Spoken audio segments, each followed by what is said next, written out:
What's happening? Of course, you know it's your boy Behind Radio Shout in. As always, I got my podcast partner off in this thing, the original hot boy himself, Mr. YNT. Turk, what up, though? Hey, man, I had to put the hat to the back for Isaac. You know what I'm saying?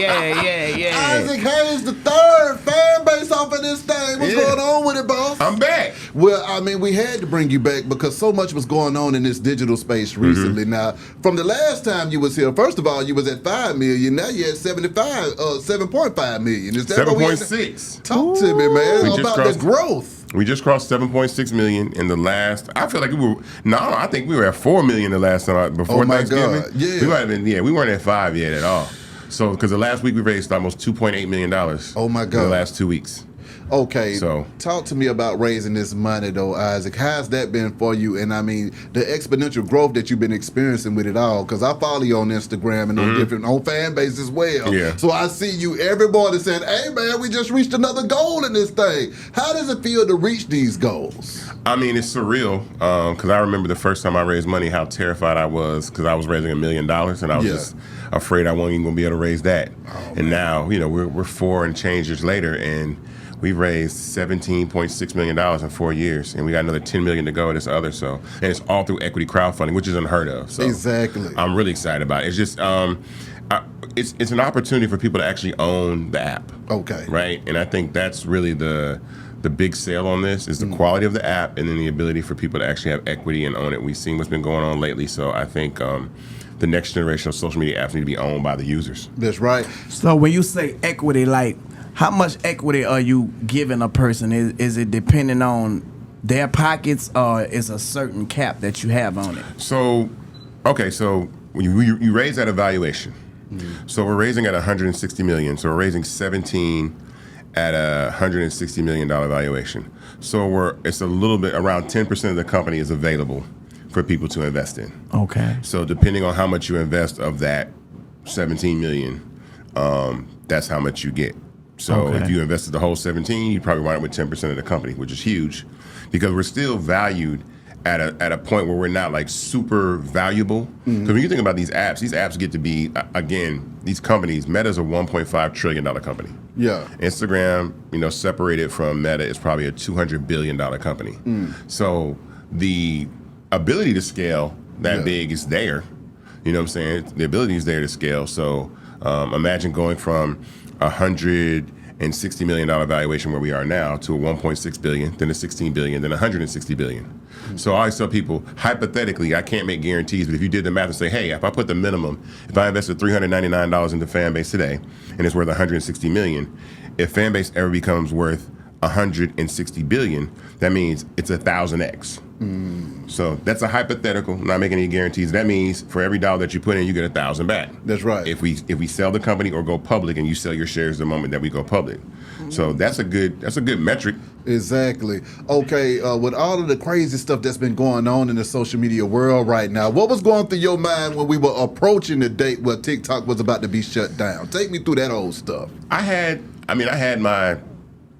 thought it was going to happen. I mean, because one, the opportunity for the competitors in the market, which are like Meta, Instagram, Facebook, X with Elon, to kind of take out a competitor, was there. And if you don't know, Meta lobbied really hard to have TikTok banned before. So they was paying money to Congress. All this stuff kind of added up. It was really, just seeing how it added up, it was really weird, especially getting down to the deadline. After the lower court rejected TikTok's appeal, and they sent it to the Supreme Court, from the time the Supreme Court heard that case and to the time they made their decision, within 1 week, Mark Zuckerberg ended DEI at Meta and Facebook. He got rid of fact-checking, added community notes, moved that to Texas. He donated $1 million to Trump's inaugural campaign, went on the Joe Rogan podcast, and said a whole bunch of crazy stuff, about toxic femininity or whatever he was talking about. Between that time, so why would you do all of that unless that was a dog whistle to say, look, get this company up out of here. I'm pledging my allegiance to what's going on with Trump and all these companies. And then the app went dark. When the app went dark, we were preparing for that by telling people that they can migrate their content, because I did build this content migration tool that you can migrate your TikTok posts. That's right. In that process, we migrated maybe about 80,000 people, almost 8 million pieces of content from TikTok over to Fanbase. Right. So that really helped people to preserve their content, just in case the app went down, and it did go down. It was down for about 12 or so hours. Yeah. But something is still up because we were prepared, but something strange is going on. I don't know that the extension that Trump gave them is till like April 9th. 75 days. 75 days. So it's like April 9th or something like that. And so for me, if I was, and again, I said before, I was telling people that I thought the app was going to get banned. For me, it feels like once the app went dark, Facebook immediately had the ability for you to paste your TikTok link on your profile on Facebook. So what you got to think? What you think about Trump saying, "I like TikTok, and I think America should get 50% of TikTok"? Do you think it's a money grab for Trump, and he's going to, some kind of way, either him or Elon do some type of business deal with TikTok, and that's what's going on, and that's why things are happening the way they happen, and you think it's more political motivated? Is this a shakedown? So let's be clear. Let's set the stage for understanding how we're here and why we're here. Let's first talk about China. Okay. In China, there are no American social media platforms allowed to operate. So in China, there is no Facebook, there is no Instagram, there is no Snapchat, there is no Fanbase. There is no. All these platforms are not allowed to operate. Yeah. Damn. So they just say, look, there is no Amazon, right? They have Alibaba. Yeah. There is no Apple Music. There is no Google. So they lock out the world from being able to participate That's interesting. in their country. Yeah. So as a form of reciprocity, why should a Chinese company be allowed to operate in America, right? Thanks. If we're not allowed the same access. Now that's part one. That's right. All right. Part two is this. ByteDance is the company that is TikTok, parent company. Within that, the Chinese government owns equity in ByteDance. So let's parallel that. That's like if the United States government had equity in Meta. Yeah. And then Meta was in China. Exactly. And then and let's be clear, China is a foreign adversary. That's right. And warfare comes in all shapes, forms, sizes, methods, and so there is a bit of warfare that they think that's going on with them, and having access to the data and what type of content that TikTok creates and the messaging that goes through the platform. So I'm just being candid about that. It has nothing to do with me, anything else like that. It's just okay. That's the playing field. So I don't think it's necessarily a shakedown. I think the original, because here's the thing, all of this could have been avoided. Congress said this: if China sells their interest in ByteDance, TikTok can stay. China was like, no. So they were like, okay, well, then you got to go. So it's not that they wanted to get rid of TikTok, just China don't own part of the company, and it can stay. And China said no, which means China is really, imagine China said, I'm not selling my interest. The company could want to sell your interest, but they're like, no. So that was the reason why all this happened. If China would have sold their interest in ByteDance, then TikTok would be allowed to stay. So given the fact that Trump gave them a 75-day extension, I don't see how they're going to exit. Even if the United States owns 50% of TikTok, the Chinese government is still going to own part of the platform, so it doesn't solve the issue that was there in the first place. So it's more political than anything. It ain't even about the money at this point. No. Don't get it twisted. Causing that concern and companies like Meta lobbying Congress to ban it, definitely because there are 170 million people that use TikTok in the United States of America. Exactly. That's right. And the company makes $10 billion worth of ad revenue every year. So that's a lot of money up for grabs and a lot of users. Okay. So if there is no TikTok, there are no alternatives for people to go. So even in that process, when the app was getting ready to shut down, people were so pissed at Meta. That's when platforms like Fanbase started to get attention, and we started to rise, and we rose on the App Store. That's right. And we became part of the national conversation, which was really unheard of because all the other companies up there were like major companies. I don't think people understood that part about it. So, So do you think because your company is black owned, that's the only reason it's getting the push back or the I don't want to deal with fan base. If your face wasn't on it and a Caucasian face was on it, will people be on fan base today? Well, it depends. That was a decision that I had to make because when you raise equity crowdfunding, you have to be the face. So it's different if because the first year that we had Fanbase up just to do the beta, I never told anybody I owned the company at all. I just wanted to prove that people would subscribe to people, which we did. Yeah. We got about 10,000 users and people were paying for subscriptions and love and all that kind of stuff.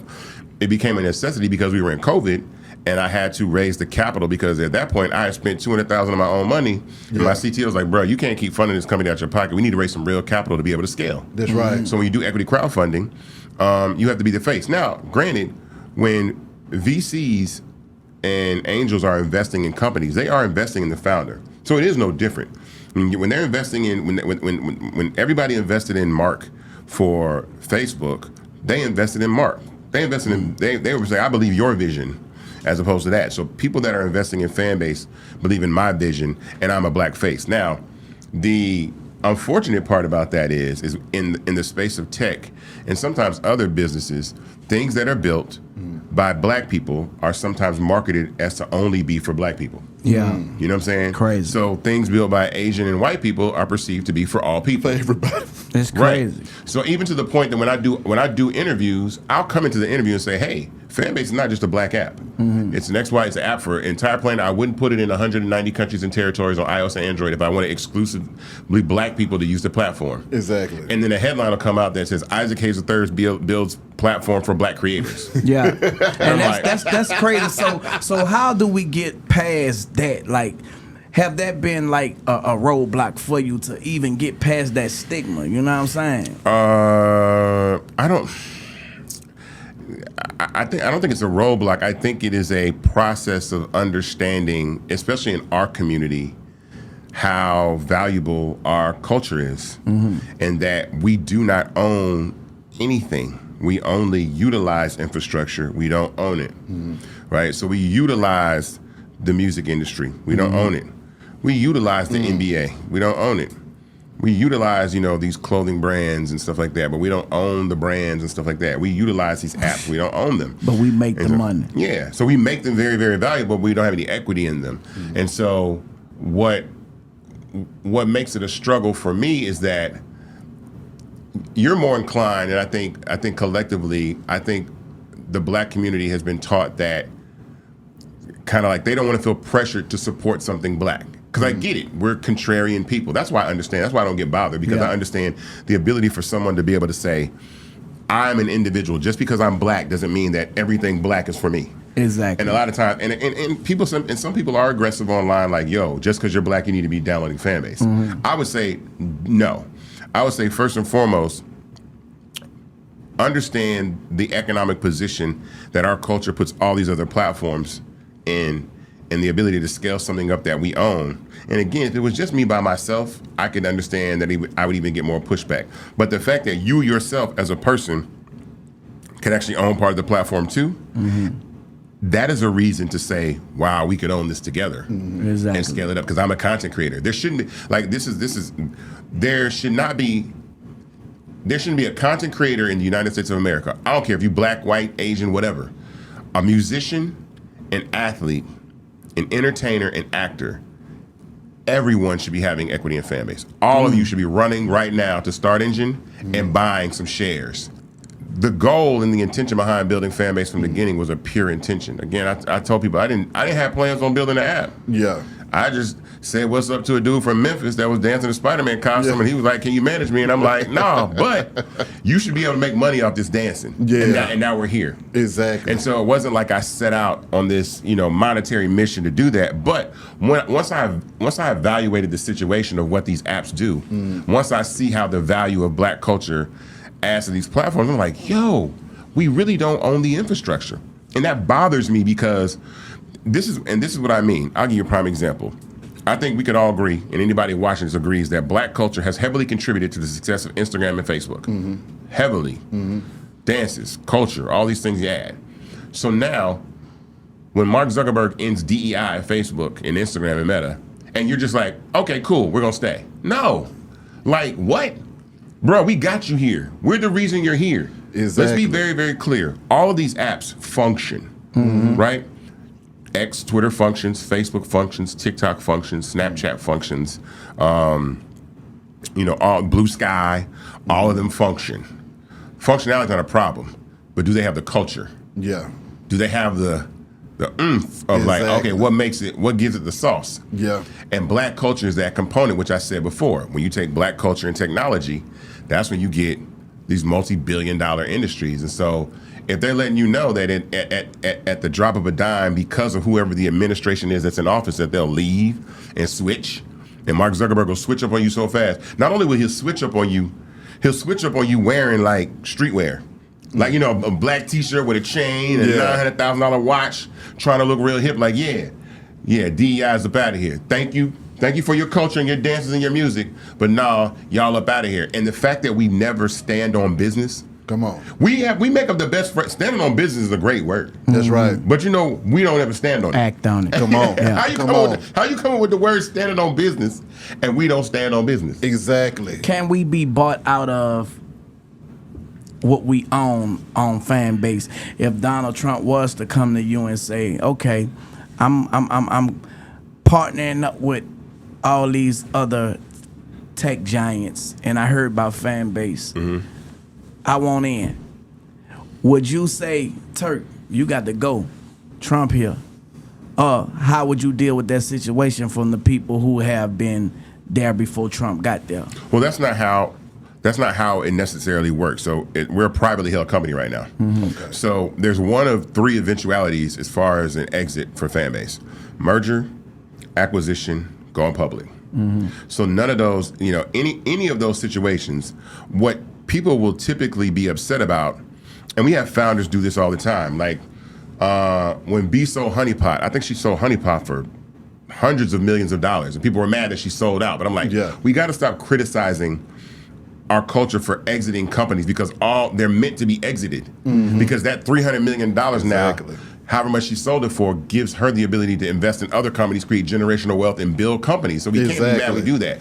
With Fanbase, what I like about that is if I'm exiting the company, then we're all exiting the company. And if we're exiting the company at a valuation that's significantly high, there's a potential to turn thousands of black people into millionaires, maybe multimillionaires. Okay. So I would proudly exit Fanbase. Okay. So everybody will benefit from this. Everybody that invested. Okay. Yeah. Okay. That's why I'm telling people to invest. Okay. And I think that's what people not really like understanding or getting. Like, we are the company. You know what I'm saying? Like, how do you really get that message across? Like, and make people believe it. I said, I think it's such a foreign concept because equity crowdfunding was so new. Equity crowdfunding has been around. The law has been active, I think, now just 10 years. And it took a lot of time for companies like Start Engine and WeFunder and all these companies where you can raise capital to get up and running. Then in that process, people were raising money for all sorts of businesses. They were raising money for food companies and beverage companies and jet engines and all this kind of stuff. And here I come saying I'm going to raise money for a social media platform. So that's unique because that's a great selling point that the users can actually have equity in the company. So that's what I've been stressing, the whole time that we've been, raising capital, is that you don't understand. So I think it's such a foreign concept that I have a real shot as a person to have equity in the company where people say, like, damn, like, yo, like imagine, and again, imagine if someone had said, hey, there's this company called Facebook. Do you want to put $500 into it? You know what I'm saying? Yeah. No, but see, you know that now. That's exactly. I'm right? with you. I'm with you. You know what I'm saying? Yeah. But here's the cheat code. If someone said you could invest in Instagram, the answer would be yes, right? TikTok, the answer would be yes, right? Yeah. Snapchat, the answer would be yes. Yeah. Why would your answer be yes? Why would you say the answer would be yes? Because of what you've seen throughout the years. I don't think it would have been yes if it 20 were years first, ago. Yeah. Right. Because of what you've seen. So here's the cheat code. The reason why you would say yes is because well, hell, black culture makes these apps. So if there's an opportunity to own an app, and then we can bring black culture over to it, and we make that money, it's a win. Ooh. It's an automatic W. It's a W. You can't take an L on that. Exactly. Because we know that black culture plus social media equals billion-dollar company. We make it. Want to know why? I can give you examples. All those other apps before. Clubhouse. Yes or no? Right? Yeah. Okay, cool. You snap. Then you know what I'm saying? Yes or no? got 1 million users in less than 6 months. They raised $100 million at $1 billion valuation. Like that. So answer me this though, Isaac, at the same time, because one of the things that you said in the last interview was about was it Blue Note or Blue Sky? Blue Sky. Here we go. What I tell you? Yeah, you said that they was gonna go public in January. No, it was gonna go crazy. What I said I said was, now this is standing on business. Yeah. So how you say we never stand on business? Yeah. White folks stood on business. Exactly. They were pissed at Elon. They said FX. Yeah. We're leaving. They all went to Blue Sky. They got like 18 million users in like a month. Or something crazy, like 60 days. Yeah. And I said, mark my words, come January, you're gonna hear Blue Sky raises $100 million at $1 billion valuation, where they announced that they're raising at a $700 million valuation. So imagine taking a company from, I don't know how much the company was worth before then. It might have been worth maybe 30, 25, $100 million, right? And then going, and now it's worth $700 million just by people simply downloading the app and using it. But here's again, all the people that went to Blue Sky, they don't own Blue Sky. So answer me this though, Isaac.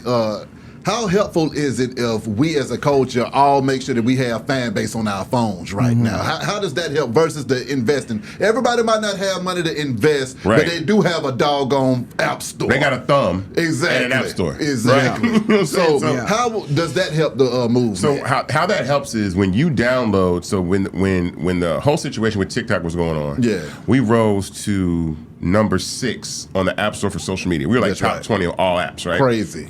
Okay, so think about that. Everybody else that we were around, and this is what people talk about. This is when people talk about Red Note, right? Red Note and Flip and all these other apps, right? Yeah. Okay, let me newsflash. People were comparing Fanbase to Red Note, and they were like, "Oh, like Fanbase isn't like Red Note. It's not as good." And and I'm like, "Okay, pause. Let's." Red Note was started in 2013. It's 2025. That's right. So they're 12 years old. That's right. Red Note is valued at $17 billion. My God. Red Note has raised $900 million. So you're comparing, it's the biggest compliment in the world that we're even in the same conversation. That's right. That when they're on CNN and they talking about Flip, that's worth $1 billion. Red Note, that's worth $17 billion. And he's talking about Fanbase. Right? Or Lemonade. You're talking about Fanbase right here. And we've raised $17 million worth $160 million, and we're in the conversation. Again, we ain't got no. And again, $17 million is a lot of money. That's right. But it's a drop in the bucket compared to our competitors. So imagine if Fanbase is in the conversation at $17 million raised, who's going to lead the conversation at $170 million raised? Who's going to be the number 1 app in America? Who's going to be the number 1 app? Like, yo, you can't. It's up.